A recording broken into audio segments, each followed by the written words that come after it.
오늘 우리에게 주시는 말씀 예레미야서 7장의 말씀을 가지고 바르게 하라라고 하는 제목으로, 특별히 대제목 7주간의 대제목 회복되는 삶은 교회입니다. 우리가 다시 복으로 회복되어지는, 복으로 돌아가는 삶은 교회로서 바르게 하라라고 하는 주제로 오늘 말씀을 나눠보고자 합니다.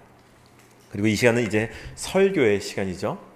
설교, 여러분들이 신앙생활을 하시면서 또는 다른 기회에서도 설교라고 말하는 걸 들을 기회가 있을까요? 어쨌든 설교 중에 좀 인상 깊게 들었던 설교가 있으신가요? 아마 신앙이 있으시다면 다들 이때의 이 목사님의 아니면 뭐 이러한 분의 설교 말씀이 나한테 되게 인상적이었어, 되게 의미 있었어 라고 하는 의미 있는 설교 한 편쯤은 기억에 있으실 겁니다. 뭐 그 내용이 막 구구절절히 자세하게 기억나진 않는다 하더라도 소위 말하는 이제 은혜를 받은 거죠. 감동을 받은 거죠. 그래서 의미 있는 설교가 모두에게 있을 텐데, 이 그 내용이 의미 있어서 기억이 나는 것도 있겠지만, 때로는 들은 장소가 또는 들은 상황이 특별해서 기억에 남는 설교도 있습니다. 이를테면 뭐 한 30년 전, 40년 전에는 이제 진짜로 초막성전 이렇게 부르는 그 교회들이 있었죠. 그냥 사람들이 너무 많이 오는데 예배당이 좁으니까 앞마당에다가 이렇게 기둥 하나 세워놓고 거기에 이제 천막 치고서 거기에 이제 아래에 모여서 말씀 듣고 이랬던 경우가 실제로 우리나라 한 3, 40년 전에도 있었죠. 그러면 그 풍경은 설교 내용보다 사실 되게 큰 인상을 줄 겁니다. 그렇게 장소 때문에도 있고요. 또는 뭐 설교를 전하시는 강사님의 액션, 목소리, 뭐 이런 것 때문에 좀 독특해가지고 기억에 남는 경우도 있고, 흉내내는 심지어 그런 경우도 있죠. 어쨌든 제가 왜 설교가 인상 깊었던 이런 종류의 이야기들로 설교의 화두를 여냐면은요, 오늘 우리가 읽은 이 말씀이 예레미야 선지자의 설교입니다. 예레미야 선지자가 직접 자기의 입으로 했던 설교, 그리고 하나님께서 이렇게 설교해라라고 주신 말씀을 가지고 가서 설교를 했던 것이죠. 그리고 심지어 성전, 하나님의 임재가 있다, 하나님이 그곳에 계시다라고 이스라엘 사람들이, 유대인들이 믿었던 성전 앞에 서서 성전에 드나드는 사람들을 대상으로 설교를 했던 예레미야 선지자의 설교문입니다. 저도 하나님께서 좀 이렇게 설교문을 주셨으면 좋겠어요. 이렇게 주시면 받아가지고 와가지고 읽으면 얼마나 편하겠습니까? 저는 이렇게 글을 쓰는데 시간이 많이 필요한 사람이라 굉장히 힘든데, 예레미야 선지자 참 부러웠는데 이 내용을 읽고 나니까 또 부럽지는 않더라고요. 내용이 좀 거칠고 좀 투박합니다.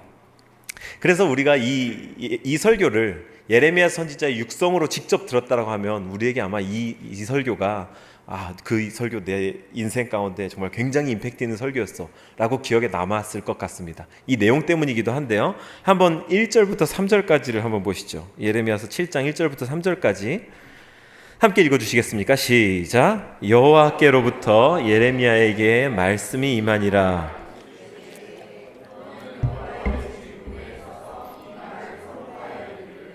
여호와께 예배하러 이 문으로 들어가는 유다 사람들아, 여호와의 말씀을 들으라. 만군의 여호와 이스라엘의 하나님께서 이와 같이 말씀하시되 너희 길과 행위를 바르게 하라. 그리하면 내가 너희로 이곳에 살게 하리라. 아멘. 그죠? 성전에 서서 여호와의 집 문 앞에 서서 이 말을 선포하여 이르기를, 이제부터 주는 설교문을 가서 읽어 선포하여 이르기를, 여호와께 예배하러 이 문으로 들어가는 유다 사람들아, 유대인들아, 이 여호와의 말씀을 들으라. 사실 이상할 거 없죠. 제사장이었던 선지자였던 예레미야이고 여호와의 전 앞에 여호와를 섬기러 들어가는 사람들에게 여호와의 말씀을 전한다. 이상할 거 뭐 있겠습니까? 그죠? 이상할 것 하나 없는. 그런데 그 다음 문장이 조금, 너희 길과 행위를 바르게 하라. 그리하면 내가 너희로 이곳에 살게 하리라. 조금 한번 곱씹어 생각하면 내용이 이상해집니다. 왜냐하면 지금 이 말씀을 듣고 있는 이스라엘 사람들은 이집트를 탈출해서 이스라엘 백성에게 하나님께서 약속하셨던 약속의 땅이라고 하는 가나안에 살던 중이었고요. 살던 중에 자신들이 약속받은 땅을 다 기업으로 분배받아서 이제는 조금 오래된 얘기긴 하지만 우리의 믿음의 선조들, 우리의 조상들이 이집트를 이렇게 탈출해 나왔어. 모세가 인도했지. 그때 정말 대단했다고 해. 자, 봐봐, 말씀에 이렇게 기록되어 있잖아. 모세가 지팡이 드니까 홍해가 쫙 갈라서, 야, 이게 우리 민족의 진짜 하나님께서 우리 위해 하셨던 일이야. 우리 그 하나님께 예배를 드리러 가자. 정갈한 옷을 차려입고 그렇게 예배당에 가는 길에 그 문 앞에 서서 웬 허름한 옷을 입은 선지자가 말하기를, 너희가 길과 행위를 바르게 해야 여기에 계속 살게 하실 거야 라고 이야기를 한 거죠. 그러니까 이스라엘 사람들, 유대인들이 조금 의아하게 여깁니다. 뭔 소리라는 거야? 여기 지금 우린 약속의 땅에 살고 있고 하나님 이렇게 잘 섬기고 있는데, 봐, 성전도 얼마나 휘황찬란해. 솔로몬, 역대 최대의 부자였고 천재였다고 하는 솔로몬이 이 성전을 지어서 하나님께 드렸어. 그리고 하나님 기뻐 받으셨어. 이곳에 영원히 계실 것이라고 했어. 여기 예배드리러 왔는데 뭐야, 여기 이곳에 살게 한다는 게 우리가 뭘 잘못한다는 거야? 쫓아낸다는 거야? 이렇게 불편해할 수 있는 내용을 전하고 있었던 것입니다. 거기다 그 다음 절은 더 가관입니다. 4절 눈으로 한번 봐주시겠습니까? 너희는 이것이 여호와의 성전이라, 여호와의 성전이라, 여호와의 성전이라 3번이나 거듭해서 하는 거짓말을 믿지 말라. 거짓말을 믿지 말라. 여호와의 성전, 솔로몬이 세웠던 여호와의 성전에 예배하러 들어가는 사람들에게 거짓말이다. 여호와의 성전이라 하는 말이 거짓말이다. 믿지 말아라 라고 얘기합니다. 이단이 출현했구나. 이렇게 얘기하고 돌로 쳐 죽여도 할 말이 없는 상황입니다. 그런데 이 말씀을 여호와께서 직접 예레미야에게 주신 것이고 그것을 받아서 예레미야는 전하고만 있는 상황이며, 둘 중에 하나겠죠. 이 말씀에 대해서 예레미야가 미친 사람이거나 아니면 하나님께서 진짜 주신 경고의 말씀이거나. 전자라고 한다면 우리는 이 말씀을 오늘날 받을 수 없었을 것입니다. 이 사람은 그냥 아무개로서 성전 뜰 앞에서 돌 맞아 죽은 사람이었을 것입니다. 그런데 우리가 알다시피, 앞서서 읽어왔다시피 예레미야 선지자는 하나님께서 택하여 부르셨고 이스라엘 백성에게 경고하기 위해 보낸 사람이었으며 이것은 하나님의 말씀이었습니다. 엄중한 심판에 대한 경고. 도대체 하나님께서 이 말씀을 왜 예레미야한테 어떤 의미로 주셨기에 예레미야는 성전에 드나드는 사람들에게 이 말씀을 선포했던 것일까요? 우리가 이 말씀의 의미를 알아야 됩니다. 특별히 너희 길과 행위를 바르게 하라라고 했던 이 문장의 의미에 대해서 우리가 알아야 됩니다. 왜냐하면 그렇게 해야지만 너희를 이 땅에서 쫓겨나지 않을 거야. 그렇게 해야지만 너의 행위와 행실, 삶을 돌이켜야지만, 길을 바로 잡아야지만 하나님께서 진노를 멈추실 거야 라고 길과 행위라고 콕 집어서 이야기를 했기 때문인 거죠. 너희 길과 3절에 너희 길과 행위를 바르게 하라 그리하면. 그래서 오늘 우리의 질문은 이것입니다.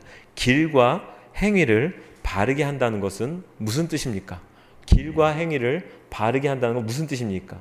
우리가 그 의미를 정확하게 알아야 오늘날 우리에게도 이 말씀을 주시는 그 이유에 대해서 우리가 찾아갈 수 있지 않겠습니까? 만약 오늘날 우리에게 이 말씀이 필요하지 않았다면 주님은 우리에게 이 말씀을 성경으로 남겨주시지 않았을 것입니다. 놀랍도록 똑같이 인간은 역사를 반복하고 있고 우리 또한 그 역사의 잘못되는 과오 속에서 똑같은 실수를 반복하는 사람들 가운데 한 사람입니다. 그렇기 때문에 우리는 길과 행위를 바르게 한다는 것이 어떤 의미인지 올바로 알아야 하고 그것을 실천하는 삶을 살아야만 합니다. 오늘 저와 함께 이 길과 행위를 바르게 한다는 의미를 알아갈 때에 우리의 삶이 주께서 기뻐하시는 삶으로 한 발 더 나아가는 저와 여러분들이 되시길 주님의 이름으로 축복합니다. 그렇다면 가장 먼저 첫 번째로 길과 행위를 바르게 한다는 건 무슨 뜻일까요? 첫 번째는 소외된 이웃을 돌보는 것입니다. 한번 따라해 주시죠. 소외된 이웃을 돌보는 것. 정말 그렇게 말하고 있는지 성경이 5절부터 7절까지를 함께 읽어주시죠. 5절부터 7절까지 한 목소리로 읽습니다. 시작. 너희가 만일 길과 행위를 참으로 바르게 하여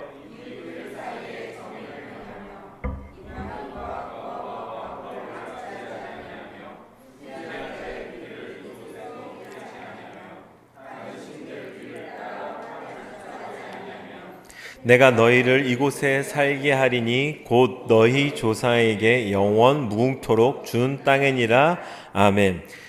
저를 한번 보시죠. 예레미야서는 인애와 공의와 의라고 하는 이 세 가지 주제가 힘있게 이끌어가는 책입니다. 인애와 공의와 의.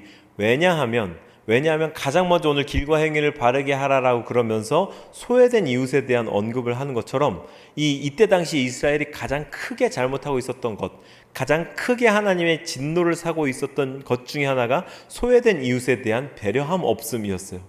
적국에 대해서 조공을 갖다 바치면서 자신들의 것을 뜯어다 좀 더 있는 사람들의 것을 이렇게 한 게 아니라 없는 이들의 것을 착취해서 자신의 배를 불리면서 이제 상납하고 이러한 종류의 패역한 일들을 했기 때문에, 또한 하나님께서는 이스라엘을 광야로 인도해 내실 때 십계명을 통해서 하나님을 섬길 것과 더불어서 이웃들에 대해서 행악하지 말 것을 분명히 십계명 모세의 율법을 통해서 정해 주셨습니다. 또한 언제나 하나님은 연약한 사람들을 향해서 이렇게 배려해라 저렇게 배려해라 되게 실제적인 방법들로 코칭해 오셨죠. 그런데 그것들이 모두 지켜지지 않은 것입니다.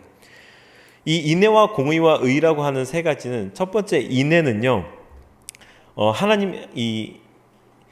하나님의 사랑, 하나님을 사랑하는 마음을 뜻하고, 공의는 하나님을 사랑하는 마음을 외형적으로 드러내는 것을 의미합니다.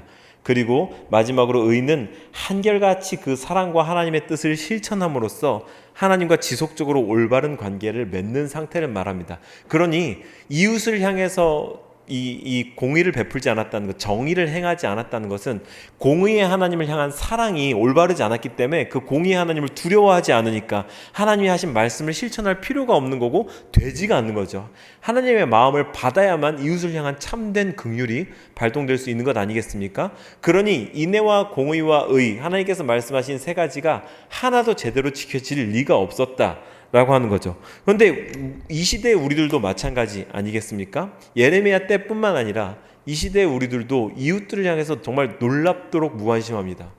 그래서 저는 이것을, 이 사회의 어떤 어두운 모습은 제가 몇 주 동안도 설교를 할 때마다 여러 번 얘기했던 것 같아서 오늘은 좀 색깔을 달리해서 얘기하고 싶었는데, 이렇게 제가 결심을 해봤어요. 소외된 이웃을 이렇게 돌보라고. 제가 사실 이 말씀에 대해서 더 해설해 드리지 않아도 여러분들 텍스트를 읽는 것만으로도 하나님께서 소외된 이웃을 얼마나 소중하게 여기는가, 그리고 그들을 소중히 여기지 않은 이들에게 얼마나 분노하셨는가를 아실 수가 있으시죠? 그래서 저는 저에게 적용해 봤습니다. 내가 삶은 교회라고 이름까지 이렇게 지어놓고 때때마다 양심의 가책을 받으면서 사는데 어떻게 교회가 삶이 되게, 믿음이 삶이 되게 소외된 이웃을 돌볼 수 있을까? 사실 실제로 세종에 내려와 보니까 너무 다 잘 사는, 제가 제일 소외된 이웃인 것 같은 그런 생각이 들더라고요. 다들 너무 멋있고 이렇게 겉보기에 세련되게 잘 사는 것 같아서 한동안 소외된 마음, 이웃에 대한 마음을 강하게 품었다가 좀 잊고 있었습니다. 내가 소외된 이웃인 것 같아서. 그런데 이 말씀을 접하면서 다시 생각해 봤어요. 내가 소외된 이웃을 향해서 어떤 일을 할 수 있을까? 사실 제가 이제 직전 임기에서 마지막 고별 설교를 전하면서 이 세종에 대한 저의 마음, 세종에서 경험했던 그 작은 어떤 이벤트를 간증처럼 전했던 메시지가 있는데, 그게 뭐였냐면요, 저희 아내가 지금 사회복지사 일을 하고 있거든요. 근데 이 사회복지사 일을 하려면 마지막에 자격증을 위해서 실습을 해야 되는 기간이 있는데, 그 종촌동 여기 주민센터에 가가지고 그 실습을 했습니다. 그래서 거기 복지사님이랑 관계가 있었고, 거기에서 맡겨지는 아이들과 이렇게 여러 가지 일들을 했는데, 이 복지사님이 해주신 이야기예요. 하루는 이 복지사님이 아이의 손을 잡고 이렇게 어디 그 집 근처겠죠, 지나가는데 이 파리에 있는 빵집 사장님이 그 복지사님을 막 불러 세우더라는 거예요. 저기요 얘 엄마요 이러면서 되게 신경질적으로 불러 세우더라는 거예요. 그래가지고 일단 엄마는 아니지만 어쨌든 지금 보호자고 사회복지사님이니까 약간 쎄한 느낌의 무슨 일이시죠? 물어봤더니 얘 저기 추저분한 짓 좀 못하게 해요 이렇게 하면서 굉장히 앙칼지게 쏘아붙이시더라는 거죠. 일단 죄송하다고 하고서 나중에 이 전말을 알아보니까 아침에 빵집에서 빵을 굽잖아요. 빵 냄새가 정말 맛있게, 굽는 냄새가 정말 맛있고 향긋하게 나죠. 근데 이 아이가 그 앞을 지나갈 때마다 너무 배가 고프니까 이 쇼윈도, 빵 진열장 쇼윈도를 밖에서 핥고 지나간다는 거예요. 이 세종시에 여러분, 종촌동 이 아랫동 블럭에 그런 아이가 있어요. 이 아이가 어떤 연유인지는 모르겠습니다. 여러 가지 이유가 있겠지만 그런 아이가 지금 우리 옆에 살고 있다고. 제가 이 얘기를 전하면서 그때 너무 마음이 아파가지고 울컥했어요. 그게 제 진심이었고요. 근데 와서 마주대하는 현실들이 조금 괴리감이 있어서 한동안 그 마음이 좀 이렇게 구석에 있었는데, 오늘 이 말씀을 접하면서 내가 그 마음을 품었고 심지어 울먹거리면서 그 설교를 했던 사람인데, 내가 여태까지 어떤 하나님의 마음으로서의 긍휼을 베풀고 소외된 이웃을 돌봤지 생각해보니까 부끄러운 거예요. 근데 그러던 찰나에, 그렇게 이제 설교를 놓고 이렇게 고민하던 차에 저희 아내가 자기가 받은 마음을 갑자기 이런 거에 대해서 상관없이 그냥 사담을 나누다가 아이디어를 툭 내놨는데, 이거를 내가 오늘 설교단에서 공언함으로써, 국회의원처럼 뭐 이렇게 하는 건 아니지만 공언함으로써 내가 지키지 않으면 안 되게끔 내가 이 말씀에 꽉 붙들려야겠다, 선언에 꽉 붙들려야겠다라고 생각을 한 게 뭐냐면, 방학을 하면 아이들에게 식사를 해주는 게 또 부모님들의, 맞벌이 부부들의 또 새로운 고민이잖아요. 이 주변에 바로 옆에 초등학교도 있는데 이 주변에 아이들에게 점심 식사를 좀 해줘야겠다, 우리 교회에서. 그러니까 교회의 사역으로서 여러분들을 하자가 아닙니다. 저희 부부의 결단으로서 저희가 그런 일들을 마음에 품었었는데 여태까지 여러 가지 이유로 못했어요. 안 한 겁니다. 이건 못해왔는데, 밥을 해서 준비해 놓으면 그거 뭐 어떻게 줄지 뭐 이거는 다 그런 핑계로 안 하게 되잖아요. 생각해보니까 이건 비용이 많이 들고, 생각해보니까 이건 현실 가능성이 없고, 생각해보니까 애들 다 밥 어디 가서 먹을 거야, 하하하, 그러니까 우리 이제 합리화하면서 끝, 이렇게 생각에만 멈추게 되니까, 그러니까 제가 이 자리에서 얘기하는 겁니다. 계획 없습니다. 하지만 밥을 해서 줘야겠다, 이 아이들에게. 그리고 좀 구체적인 생각들을 좀 했지만, 아내랑 나눈 게 있지만 그거는 뭐 여담이 될 테니까 그냥 이 자리에서 저 스스로가 이 말씀에 구속을 받기 위해서 드리는 말씀이고요. 8월 초에 뭐 저희의 어떤 사정을 따져보니까 8월 첫 2주 정도, 둘째 주, 셋째 주 이렇게 정도 할 수 있을 것 같더라고요. 그때에 어떻게 제공을 할지를 고민해서 주변 아이들에게 좀 이렇게 식사를 나누려고 합니다. 그래서 기도해 주시기를 부탁을 드리면서, 또한 저는 이 말씀을 잘 지키려고, 부담은 갖지 마십시오. 제가 사역으로서 여러분들을 부르거나 이런 거 절대로 아닙니다. 이 말씀, 소외된 이웃을 돌보는 것이 하나님의 뜻이며 우리의 길과 행위를 바로잡는 것이다. 인간 이지섭의 우리 가정, 우리 부부의 길과 행위를 바로잡는 것이다 라는 측면에서 저의 간증으로 드리는 말씀입니다. 여러분들에게 이웃은 어떤 사람들이며, 그 소외된 이웃은 또 어떤 이들이며 어떤 도움을 필요로 하고 있을까요? 그분들을 섬기십시오. 그분들이 여러분들에게 찾아온 예수님입니다. 갑자기 생각난 건데요. 톨스토이의 작품이죠. 사람은 무엇으로 사는가. 그 책에 보면 그 허름한 모습으로 찾아오신, 인간의 모습으로 찾아온 사람이 예수님이었다라고 하는 이야기, 준비하지 않은 이야기를 드려서 죄송합니다. 어쨌든 그 말씀이, 그 이야기가 갑자기 생각나는데, 저는 가끔 그런 생각을 합니다. 우리 주변에, 내 옆에 내가 오늘 마주한 사람 중에 좀 홀대했던 사람이, 그가 혹시 예수님이 아니었을까? 그러면 사실 긴장되죠. 그게 심판의 두려움에 대한 긴장이 아니라, 내가 그를 그렇게 보내어도 됐는가? 라고 하는 것에 대한 의문. 여러분들 주변에 소외된 이웃이 어떤 분들일지 돌아보시고 섬기는 그런 저와 여러분이 되기를 바랍니다.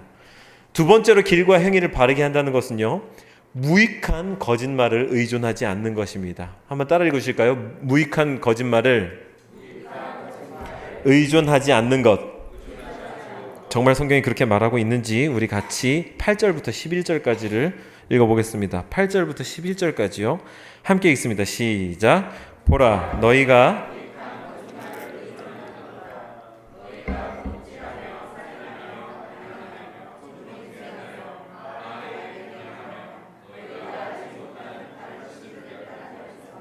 내 이름으로 일컬음을 받는 이 집에 들어와서 내 앞에 서서 말하기를,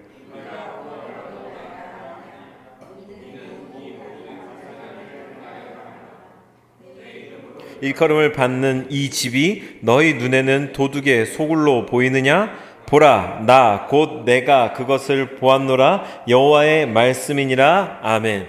이 본문이 말하는 무익한 거짓말이라고 하는 것은 삶과 신앙이 일치하지 않으면서 신앙이 제공하는 좋은 것들, 여기서 말하는 구원받은 백성, 여호와께서 우리가 구원을 얻었나이다 하느냐, 우리가 구원을 얻었나이다, 이 신앙의 좋은 것, 긍정적인 것만 내 것이야 라고 말하는 이기심, 신앙과 삶의 불일치를 꼬집어서 말하고 있는 겁니다. 하나님께서는 지금 이렇게 말하는 게 가증하다는 겁니다. 역겹고 가증하다, 하나님께서 그렇게 말하고 있는 것입니다.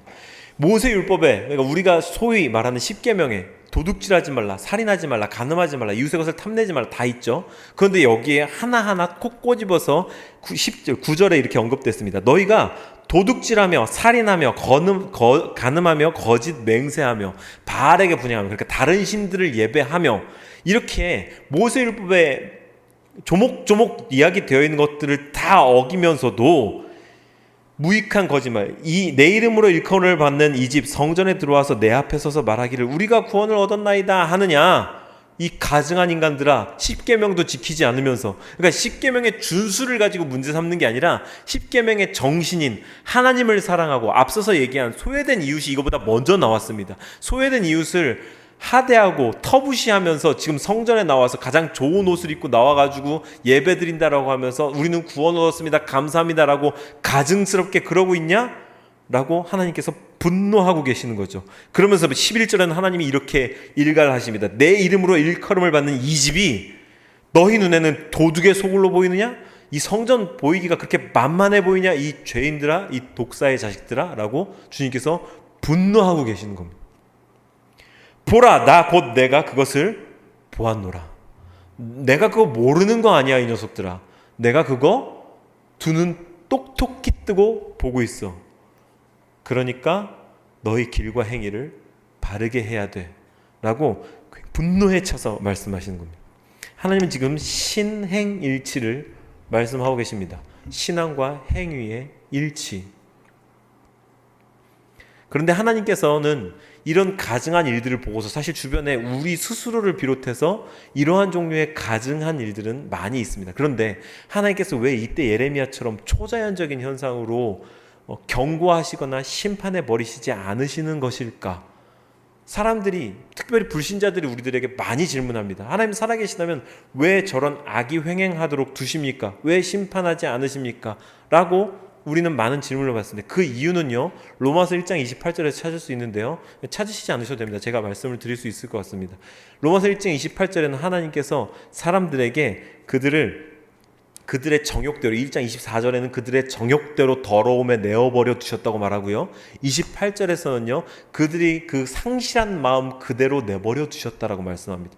계속해서 죄를 지으면서 하나님을 잃어버린 거죠. 왜? 하나님은 죄와 함께 거할 수 없는 분이기 때문에. 그래서 죄로 가득 찬 인간의 마음 가운데 하나님이 거하실 곳이 없어지니까 하나님은 그 죄와 계속 싸워서 몰아내기를 하나님이 조심스러운 표현이지만 포기하신 겁니다. 이제 그대로 내버려 두시는 겁니다. 하나님의 심판은 여러분 불벼락으로 다 태워버리고 쥐어짜서 죄인들을 막 굴복시키는 게 아니라 포기하심, 내어버려 두심입니다. 내어버려 두심의 심판이 가장 무서운 것입니다. 내가 계속 반복해서 똑같은 죄들을 짓고 있는데 우리가 양심의 가책이라고 느끼는 그것들조차 느껴지지 않는 지경에 이르렀다면 그것 역시 내어버려 두심의 심판의 실제적인 모양 가운데 하나일 것입니다. 우리는 지속적으로 소위 양심이라고 세상 사람들이 말하는 성령의 계시함을 받습니다. 근데 이게 계속 똑같은 부분에 똑같이 갈리다 보면 나중에는 무감각한 상태에 이릅니다. 어떤 아이가 동시를 통해서 사람의 양심을 비유했던 그 비유가 제 기억 속에 아주 강하게 남아있는데요, 사람의 마음속에 모두 다 별이 있다는 거예요. 그리고 그 별은 양심의 가책을 받는 일을 할 때마다 팽그르르 돈다는 거예요. 처음에는 그 별의 각이 날카롭게 살아있어서 처음 팽그르르 돌 때 너무 아파가지고 내가 왜 그랬지? 아이일수록 양심의 가책을 강하게 받는데, 계속해서 그 일들을 반복할수록 별이 팽그르르 돌다가 그 각이 달아지고 없어져서 심지어는 거의 원 모양으로 달아 없어진 게 우리 어른들 아닐까. 그리고 그게 우리 신앙인으로 말하자면 성령님의 음성 말씀하심 아닐까. 심지어 원이 되다 못해 성령님이 거하실 수 없는 처소, 성령님이 떠나신 사람들이 되어버린 것 아닐까. 하나님께서는 그런 것을 꼬집어서 말하고 계시는 것입니다. 내어버려 두심의 심판에 이르지 않기 위해 주님께서 경고하실 때 우리는 들어야 합니다. 무익한 거짓말이다. 괜찮다. 그래도 괜찮다. 이렇게 살아도 괜찮습니다. 조금 그래도 괜찮아요 라고 하는 게 무익한 거짓말이다. 그것들을 의존하지 않는 것이 너희들이 길과 행위를 바르게 하는 것이다 라고 오늘 본문은 말씀하고 있습니다. 그리고 마지막은요, 길과 행위를 바르게 한다는 마지막은 실수로부터 배우는 것입니다. 저를 한번 따라하시죠. 실수로부터 배우는 것.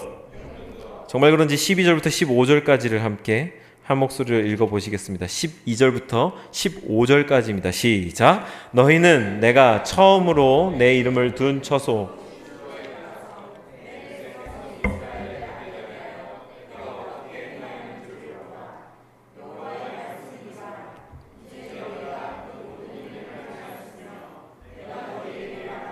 새벽부터 부지런히 말하여도 듣지 아니하였고 너희를 불러도 대답하지 아니하였느니라. 그러므로 내가 실로의 행함같이 너희가 신뢰하는 바 내 이름으로 일컬음을 받는 이 집 곧 너희와 너희 조상들에게 준 내가 너희 모든 형제 내 앞에서 너희를 쫓아내리라 하셨다 할지니라. 아멘. 실로, 내가 내 이름을 둔 처소 실로에 가서, 실로라고 하는 장소를 언급하고 있습니다. 실로는 한 번쯤은 들어보셨을 법한 사무엘 선지자를 길러냈던 엘리 제사장이 있었던 곳입니다. 그런데 그게 어떻게 됐냐면요, 이 실로라고 하는 처소에 이제 그 성전 전에, 지금 우리가 읽고 있는 예레미야서 본문에는 성전, 솔로몬 시대의 솔로몬 왕이 이제 부강성했던 이스라엘의 그 경제력을 바탕으로 정말 휘황찬란하게 성전을 지었습니다. 하나님께 드린다라고 하면서, 그게 오늘날 이제 그 성전주의, 건물주의의 이 교회 건축의 어떤 명분들이 되어지기도 하는데요. 동의하지는 않습니다만, 어쨌든 솔로몬 시대에 그렇게 성전이 건축되어지기 전에 하나님의 언약궤를 광야에서는 이제 성막, 이제 그 휘장, 하나님께서 이곳에 계시다라고 하면서 이제 언약궤를 들고 다니면서 이스라엘 백성이 모셨고요. 그리고 이제 그 가나안 땅에 들어와선 성전이 지어지기 전까지 성막에 두고 제사장들이 이제 관리하면서 섬겼습니다. 근데 이때의 실로에는 언약궤가 있었는데, 에베네셀 전투에 이스라엘 백성들이 하나님께서 주셨던 언약의 약속들, 지켜야 할 것들, 율법들은 하나도 지키지 않은 채 계속해서 악화 일로를 걸으면서도 반드시 승리해야 하는 전투가 벌어지니까 그곳에 언약궤를 들고 가버린 겁니다.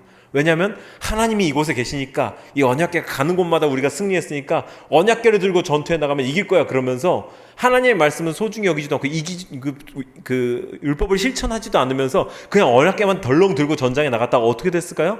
패배해버리고 언약궤를 탈취당했습니다. 하나님이 허락하신 일이었고요. 이스라엘 백성들은 충격을 받았습니다. 언약궤가 하나님이 우리와 함께는, 하나님은 전쟁에 능한 분이고 못하는 것이 없는 그런 분이신데 언약궤를 탈취당했어? 우리가 졌어? 충격을 받았죠. 하지만 하나님이 허락하신 일이었습니다. 그 실로에서 있었던 일을 기억해라. 성전 앞에 가서, 성전에 나아가서 예배하는 너희들아, 너희 행위를 고칠 생각은 하지 않고 성전에 나왔으니 우리는 구원받았다라고 예배하는 너희들아, 말하는 너희들아, 그때 실로에서 있었던 일이랑 똑같지 않니? 제발 정신을 좀 차려라. 너희들의 과거로부터, 실수로부터 다시 한번 배워라 라고 하나님께서 강조해서 말씀하고 계신 것이죠. 그래서 저는 사실 실수로부터 배우기라기보다 과거라는 말을 쓰고 싶었는데요. 아니요, 하나님은 우리가 과거가 분명히 우리에게 과오로서 있지만 그것을 똑같이 반복한다고 바라보지 않는 게 하나님의 관점입니다. 다시 한번 쉽게 말씀을 드리죠. 우리는 인간의 욕심은 끝이 없고 왜 같은 실수를 반복하는가, 이런 종류의 이제 유명한 문장으로 그렇게 인간을 설명하지만, 인간의 탐욕이 똑같은 실수를 반복한다고 보지만, 아니요, 하나님은 우리에게 기대를 걸고 계십니다. 너희들은 과거에 그렇게 일을 행했고 똑같은 길을 걸어가고 있지만 나는 그것을 실수라고 생각해.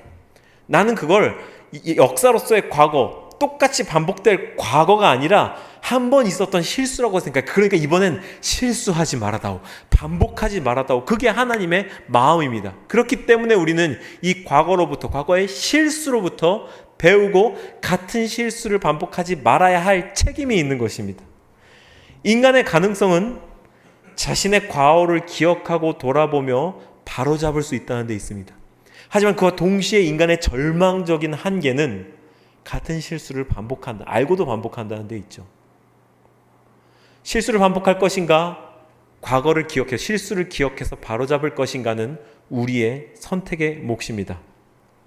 저는 이제 설교를 마치려고 하는데요, 시 한 편을 소개해드리면서 우리 지금 근현대사를 함께 살아가고 있는 시인의 시 한 편을 소개해드리면서 설교를 마무리하려고 합니다. 최승호 시인의 때밀이 수건이라고 하는 시인데요. 한번 들어보시죠. 살이 얼마나 질긴지 때밀이 수건에 먼저 구멍이 났다. 무명은 또 얼마나 질긴지 돌비누 같은 경으로 문질러도 무명의 거품을 잃지 않는다. 주일이면 꿍쳐둔 속옷 같은 죄들을 안고 멋진 옷차림으로 간편한 세탁기 같은 교회에 속죄하러 몰려가는 양들. 세탁비를 받으라 성직자여, 때밀어 달라고 밀려드는 게으른 양떼에게 말하라, 너희 떼를 이제 너희가 씻고 속옷도 좀 손수 빨아 입으라고. 제 몸 씻을 새 없는 성자들이 불쌍하다. 그들의 때 묻은 성의는 누가 빠는지. 저는 앞서 이 설교가 성전 앞에서 예레미야 선지자의 입을 통해 선포된 설교였다고 말씀드렸습니다. 이 예배당 들어오는 입구에 서서 예배당에 들어가는 사람들을 향해서 말씀드렸던 것이라고 설명해 드렸고요. 오늘날에 우리로 말하자면 이 앞에 주차장에 지금 예레미야 선지자 우산도 쓰지 않은 채 허름한 옷을 입고 서 있었겠죠. 그리고 우리를 향해 말했겠죠. 정말 예배를 드리러 가고 있니? 너희가 드리는 예배는 정말 예배니? 저는 이 예배당을 일컬어서 예배실이라고 부릅니다. 예배당이라고 부릅니다. 그리고 그 말은 성전이라는 말과 엄격히 구별되어야 한다고 믿습니다. 성전은요, 우리입니다.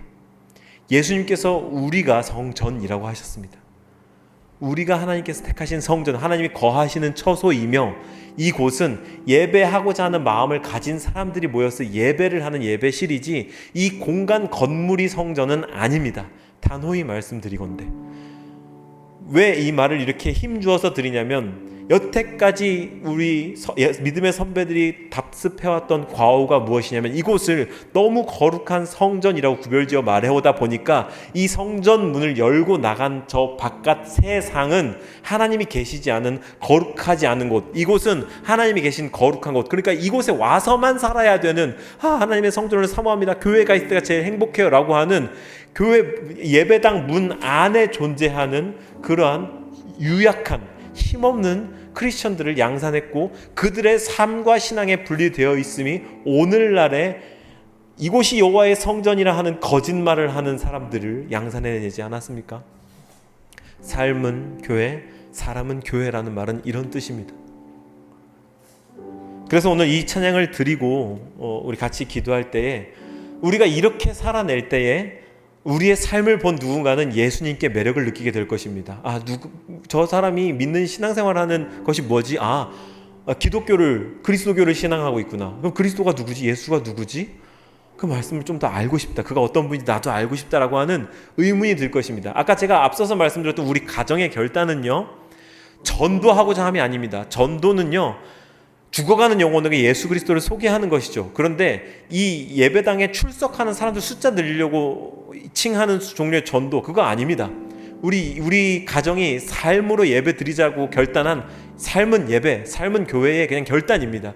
여러분들의 삶으로서의 예배가 무엇이 되겠습니까? 오늘 이 찬양 드리고 같이 결단하실 때, 그리고 그 결단을 오늘 이 문을 나서면서부터 살아가실 때에 살아낼 힘을 주님께서 주실 것입니다. 충분히 넉넉히 살아내고 승리하시고 우리가 다시 모여서 말씀을 나누는 저 여러분들이 되시길 바라서 오늘 이 말씀을 드렸습니다. 같이 찬양하고 기도하시죠.